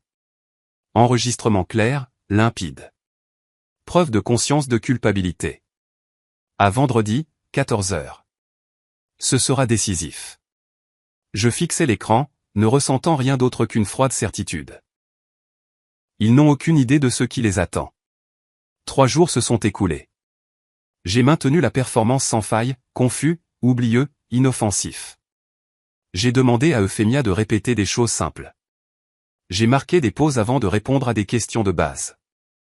Je les ai laissés voir ce qu'ils voulaient voir, un vieil homme perdant pied, incapable de se souvenir de ce qu'il avait signé, incapable de monter des recours juridiques. Chaque matin, je les regardais devenir plus confiants. Chaque soir, je passais en revue mes preuves, ajoutant leurs nouveaux mensonges au dossier grandissant. Le vendredi matin est arrivé. Je me suis habillé avec mon costume de salle d'audience, bleu marine, un nœud Windsor parfait à ma cravate, des chaussures cirées à la perfection militaire. J'ai pris ma mallette en cuir, celle que j'avais portée pendant 30 ans sur le banc. À l'intérieur, des dossiers organisés, chacun étiqueté, chacun contenant des preuves qui les détruiraient. Je suis entré dans la cuisine où ils prenaient leur café. J'ai quelques courses à faire. Je reviens plus tard. Ils ont souri, soulagés. Ils pensaient probablement que j'allais à la banque ou à l'épicerie. Des activités de vieil homme inoffensif. Dans 4 heures, ils seraient au bureau de l'agent fiduciaire, s'attendant à signer la vente de ma maison et à percevoir 650 000 €. Au lieu de cela, ils affronteraient les conséquences de la trahison d'un juge. J'ai conduit vers Scottsdale avec la concentration calme d'un procureur sur le point de présenter un dossier imbattable. Pas d'anxiété, pas de doute. Juste la certitude qui vient de 3 décennies d'expérience juridique et de preuves si solides qu'elles pouvaient résister à n'importe quel défi. Ils avaient voulu jouer. Très bien. L'audience était maintenant ouverte. Et je n'ai jamais perdu d'affaire où les preuves étaient aussi claires. Desert Sun Escrow occupait le 2e étage d'un immeuble de bureaux moderne au nord de Scottsdale. À travers les murs de verre de la salle de conférence, je pouvais les voir rassemblés autour de la table. À 13h50, Louis Chavez était assis en bout de table, organisant les documents avec une efficacité exercée. Edwin et Euphémia étaient assis sur le côté gauche, habillés professionnellement, leur énergie nerveuse à peine contenue. Richard Thompson, l'acheteur californien, occupait le côté droit, un homme distingué, cheveux argentés, costume cher. Sarah Martinez, l'agente fiduciaire, arrangeait la paperasse à l'autre bout. Tout se déroulait normalement, juste une autre clôture immobilière. J'ai vérifié ma montre. 14 heures précises.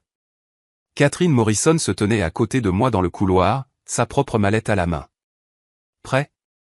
Je suis prêt depuis 2 semaines. J'ai ouvert la porte de la salle de conférence. Toutes les têtes se sont tournées. Les conversations se sont tues instantanément. J'ai vu le visage d'Edwin se vider de sa couleur. J'ai vu Euphémia se lever à moitié de sa chaise avant de se reprendre. Chavez avait l'air confus. Thompson avait l'air agacé. Martinez avait l'air inquiète. Je me suis dirigé vers le bout vide de la table, Morrison derrière moi. Je n'ai pas enlevé ma veste. J'ai posé ma mallette avec un déclic décisif qui a résonné dans la pièce soudainement silencieuse. Bonjour. Ma voix portait l'autorité de 3 décennies passées sur le banc. Je suis Wilbert Lawrence, le propriétaire réel de la propriété que vous tentez d'acheter. Wilbert ? Euphémia était maintenant debout. Qu'est-ce que tu fais ici ? Je l'ai ignoré, m'adressant directement à Martinez. Cette transaction ne peut pas avoir lieu. La procuration sur laquelle vous vous basez est un faux. La voix d'Edwin tremblait. Papa, ce n'est pas. Tais-toi, Edwin. J'ai ouvert ma mallette, j'ai sorti le premier dossier, onglet rouge étiqueté, déclaration sous serment, j'ai contourné la table et je l'ai placé directement devant Martinez. Je présente les preuves maintenant. Elle l'a ouvert, a commencé à lire. Je suis retourné à ma mallette. Voici ma déclaration sous serment que je n'ai jamais exécuté de procuration, jamais autorisé quiconque à effectuer des transactions impliquant ma propriété. J'ai sorti le 2e dossier, onglet bleu. Morrison a pris celui-ci, l'a tendu à Martinez. La propriété de Monsieur Lawrence a été transférée dans une fiducie viagère irrévocable le 15 mai, un mois avant la date de la prétendue procuration. La voix de Morrison était professionnelle, précise. En tant qu'unique fiduciaire, Monsieur Lawrence est la seule personne autorisée à effectuer des transactions impliquant cette propriété. Voici le dépôt auprès du comté. Martinez a examiné les documents, vérifiant les dates, examinant les tampons de dépôt. Elle a levé les yeux vers Chavez. Avez-vous vérifié le statut de la fiducie avant de procéder? Le visage de Chavez a rougi. La procuration semblait légitime. Documentation standard. La norme inclurait une recherche de titres révélant la fiducie, a interrompu Morrison. Thompson s'est levé brusquement. Vous m'aviez dit que c'était clair. Euphemia a tenté de reprendre le contrôle. C'est un malentendu. Wilbert a signé mais il est confus.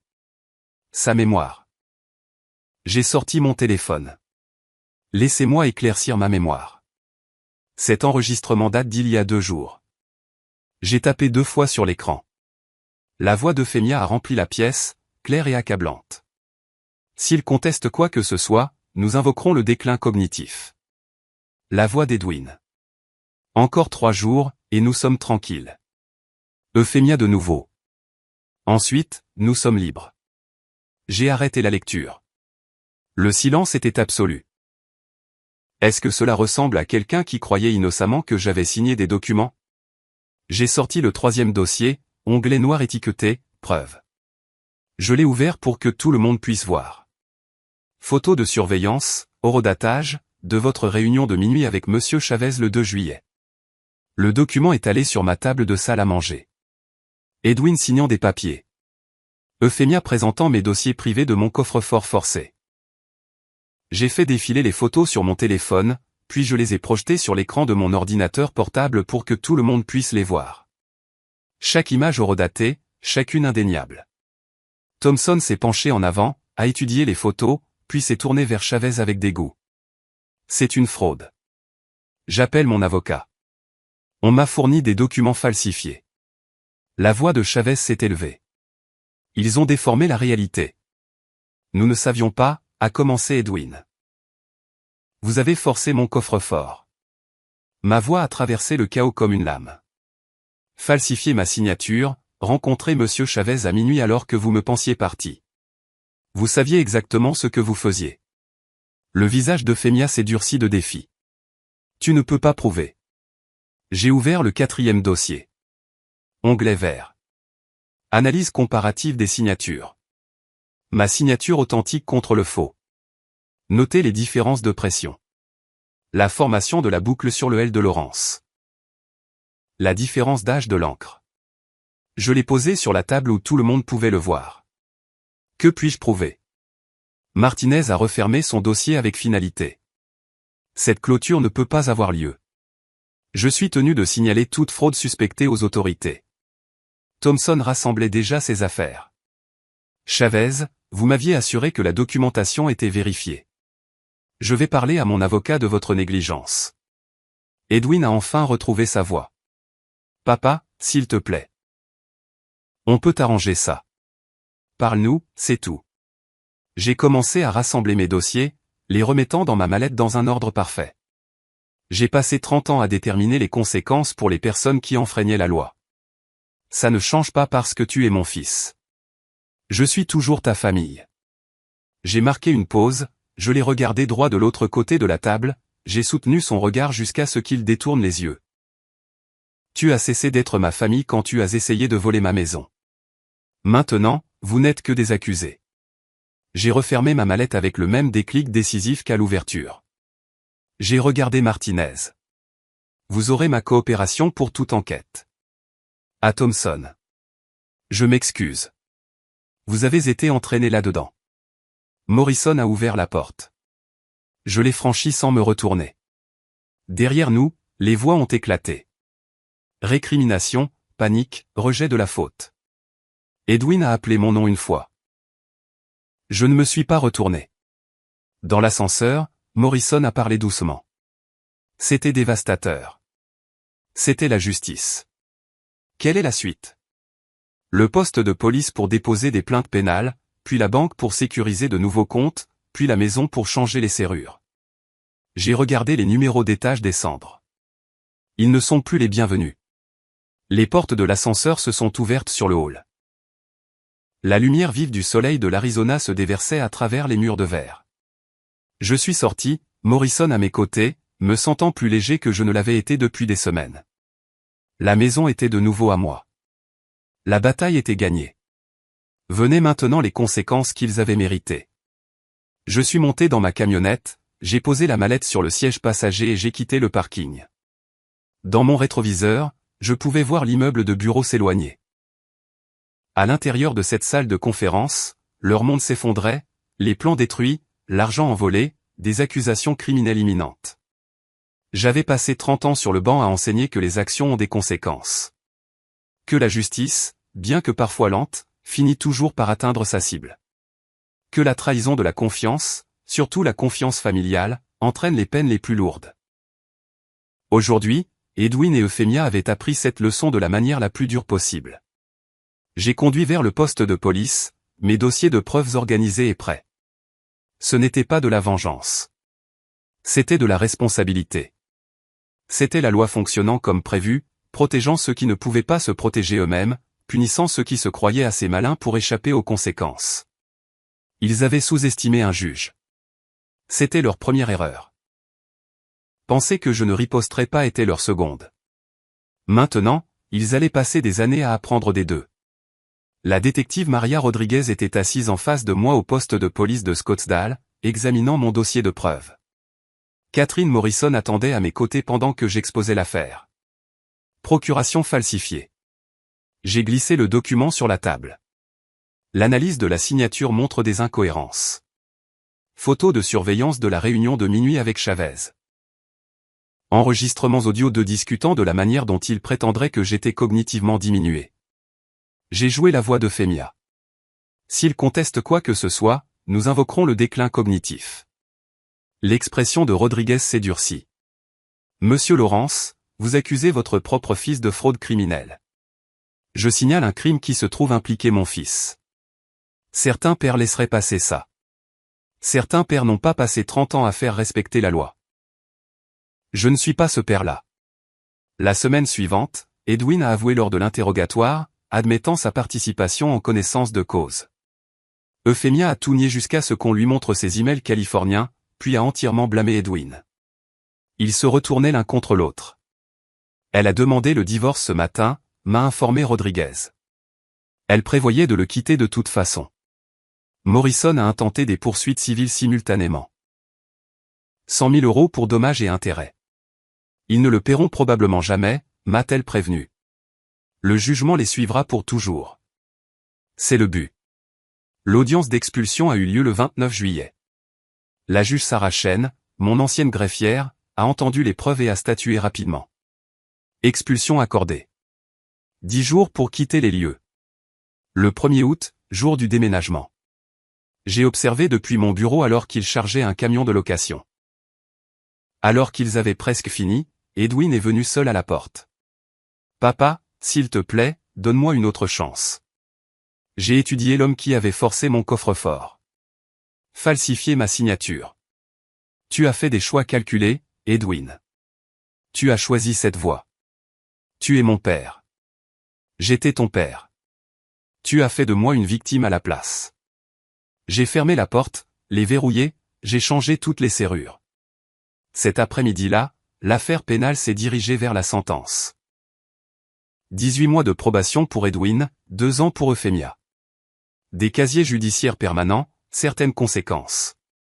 Le 28 août est arrivé. Je me suis habillé de mon costume de salle d'audience et j'ai conduit en ville pour voir mon fils recevoir son jugement. Le tribunal supérieur du comté de Maricopa semblait différent du côté public. Pendant 30 ans, j'étais entré par les couloirs judiciaires. Maintenant, je suis passé par les détecteurs de métaux, j'ai trouvé la salle d'audience 4B, j'ai pris place dans la galerie. Edwin et Euphemia étaient assis à des tables de défense séparées. Aucun des deux ne s'est retourné pour me reconnaître. Le juge Michael Harrison est entré. Levez-vous. Le greffier a appelé l'affaire. Edwin s'est levé le premier, la voix à peine audible. Coupable, votre honneur. Euphemia a suivi. Plus forte, mais défiante. Coupable. Harrison a lu des extraits de ma déclaration de victime à voix haute. Pendant 30 ans, j'ai fait respecter la loi depuis ce banc. Ils ont forcé mon coffre-fort, falsifié ma signature, tenté de voler ma maison pendant que je dormais sous son toit. La relation n'excuse pas le crime. Elle l'aggrave. Le silence était absolu. Ce tribunal prend la fraude familiale au sérieux, a poursuivi Harrison. Vous avez exploité la confiance, falsifié des documents, tenté de voler quelqu'un qui vous avait donné un abri. Il a consulté ses notes. Edwin Lawrence, 18 mois de probation surveillée, 200 heures de travaux d'intérêt général, 15 000 € d'amende, 50 000 € de dédommagement. Euphemia Lawrence, 2 ans de probation, 300 heures de travaux d'intérêt général, 25 000 € d'amende, 50 000 € de dédommagement, interdiction de 5 ans d'exercer dans l'immobilier. Le marteau est tombé. Je suis sorti sans me retourner. Sur les marches du palais de justice, Georgiana attendait. La justice a prévalu. Comme toujours.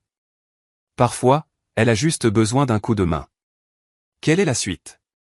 Du bénévolat, des conseils juridiques pour les personnes âgées, m'assurer que cela n'arrive pas à quelqu'un d'autre.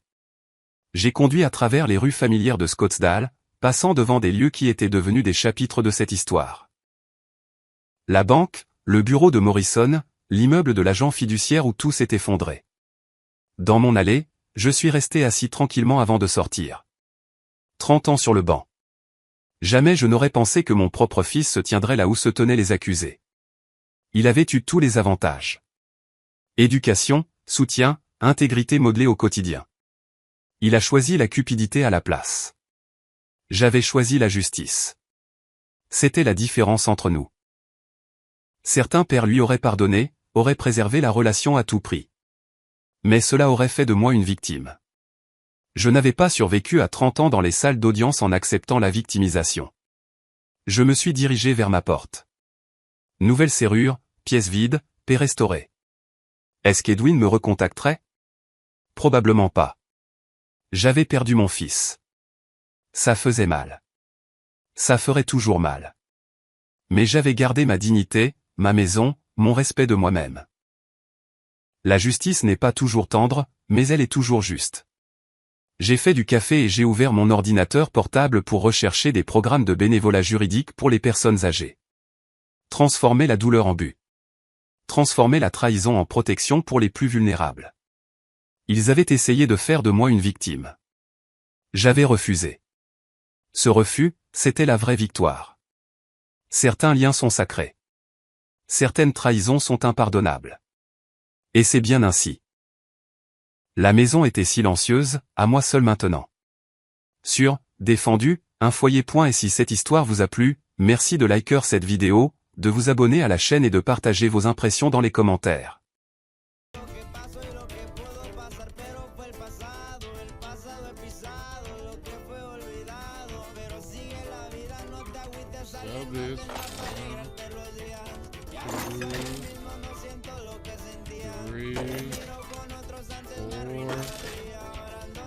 We still got a lot of stuff to put up. Fuck, we got 7 spots we need to open. Son of a bitch. So I'm gonna sell this.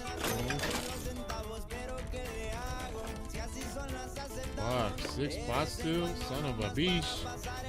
Son of a bitch. Son of a bitch. Oh, this or this. Boom.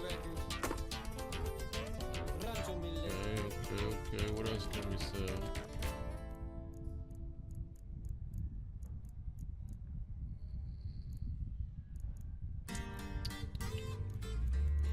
Justin, está chupona la rola, güey, la neta, güey, que quiero platicarle a toda la raza que mi compa Justin Morales ya es parte de la familia de Rancho Humilde. I need 5 spots. Fuck it, we're gonna sell all this shit. 2, 3.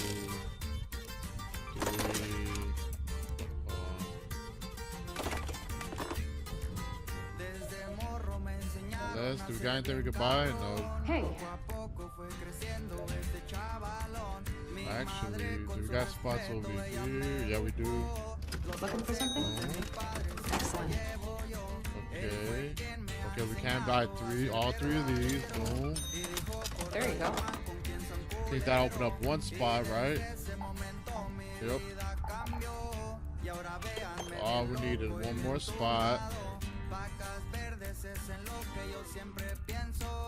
Pues para obtenerla solo existe el esfuerzo. Muchos golpes de la vida me han tocado. A partir de ahí ya no volví a ser yo. Oh yeah, this one right here. Boom, boom, boom, boom, boom. There we go. There we go.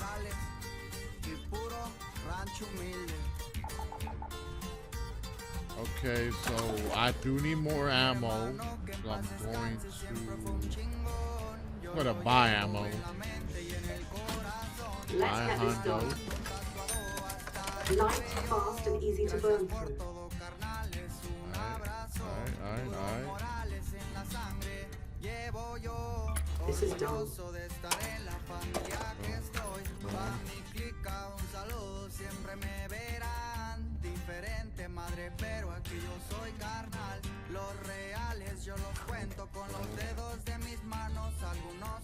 Alright, there we go.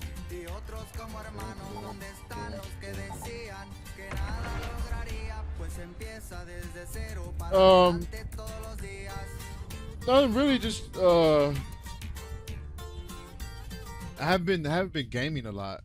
I just like I haven't been gaming, wanted to game a lot, stream.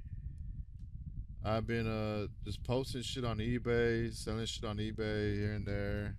I just started posting shit on Facebook Marketplace again. I haven't had no hits. It's only been like 3 days, but I haven't had no hits. I'm just waiting the 24th of this month. I go for my court dates for my last set of tickets, and then after that I get rid of those. We go for the driver's license.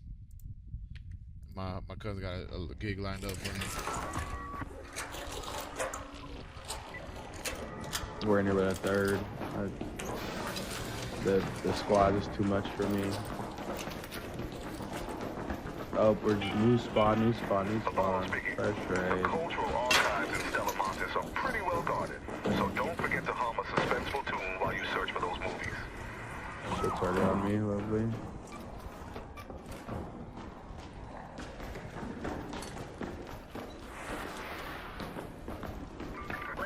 Hey, people. Yeah. It's getting close. Oh shit, guys, got the fuck out of me. Bad.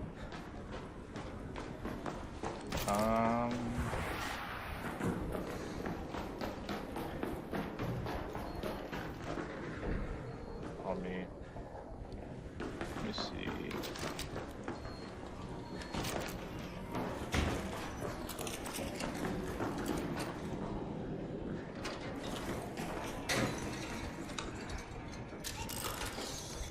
Oh shit. What are these motherfuckers at?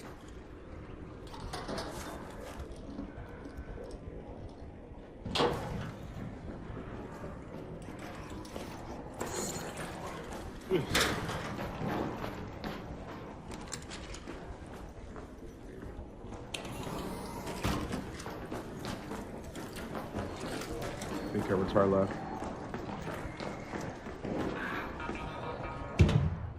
Is that inside or is that outside? I don't know, I'm trying to figure it out.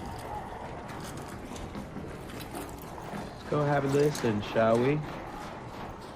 Another one? There's another one behind us.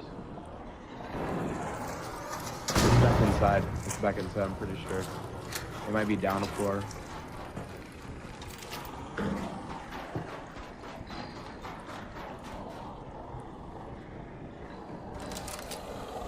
Heard of a fish. This guy aggro.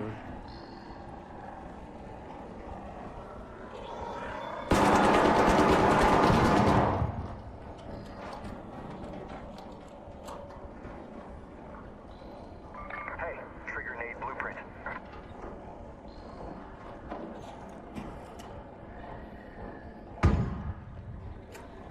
I like assembly. Can I slide over there?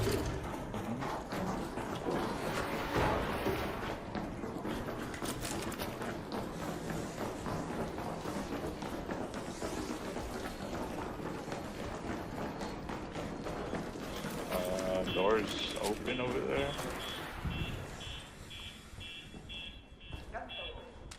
Now they're making a jump. Oh, they're making the jump? They're inside probably already. Yep. I don't know how I didn't hear that. Yeah. He was talking on comms. Yeah, they were fighting that Yeah, shredder. there's already a dead Got body. a knocked out raider. There. My bad. Fuck it here. No shit. Goomba. There's an arc right here as soon as we get up.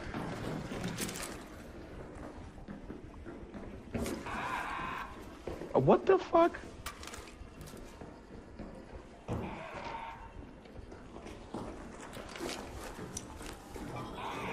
Bro, that fool's right the fuck on us. What the hell? Careful, careful, careful. Oh, Buggy's shit. behind you. Coming down. Fuck, he just wet me the fuck up. Ah, the fire got me. Bro, the fire got me too. Are you fucking kidding me? Philly, oh, No, hold on, wait. come back. I'm right here. Oh, shit. They got a new They're pistol not. on deck. Yeah, fuck that.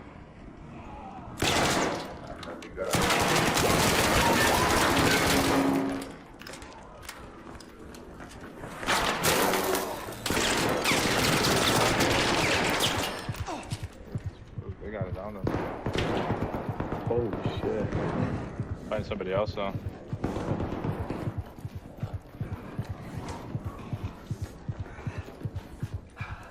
Man, that fucking stupid fire burner. I should have just blew it up when I seen it. Fuck, dude. That shit got me. It looked torched me. I was all fighting that dude, and then fuck, I was like, fuck. I wonder.